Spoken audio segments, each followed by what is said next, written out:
ভাই দাঁড়ান, ভিডিওটা ধাক্কা দিবেন না। একজন প্রবাসীর আর্তনাদ কতটা কষ্ট পেলে এইরকম কথা বলতে পারে, একটু শুনে যান। আমি এই প্রবাসে যদি মারা যায়, আমার ফ্যামিলি বা প্রতিবেশীর কাছে একটাই দাবি, আমার মৃত্যুর পর বাংলাদেশে লাশ গেলে আমার বাড়ি যেন লাশটা নেওয়া না হয়। আমার যদি রাস্তার কুত্তায় আমার লাশটা খাওয়া যায় তাতে আমার দুঃখ নেই, কিন্তু আমার স্ত্রী শেষ বিদায়ের কালে যেন আমার লাশের চেহারাটাও সে দেখতে না পারে।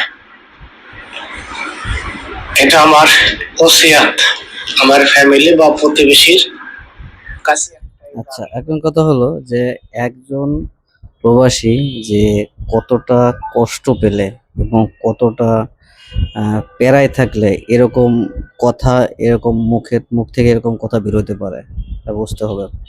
আমি এখন আমি শুধু বলতে চাই যে আপারা, মারা, ভাবিরা যারা আছে, মাদের বলি যে আপনার সন্তান প্রবাসে থাকে, আপনারা তাকে সাথে থাকতে দেন।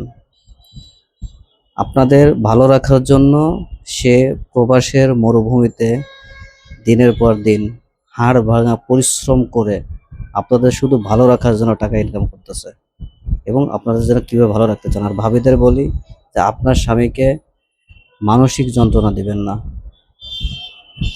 আজকে আপনার মা এটা করছে, আজকে আপনার বোন এটা করছে, এটা করব না, ওইটা করব না, আমি থাকবো না, এগুলো কথা এগুলো বলবেন না। আপনার স্বামী পরিশ্রম করে আপনাকে ভালো রাখার জন্য, আপনাদের ভালো রাখার জন্য।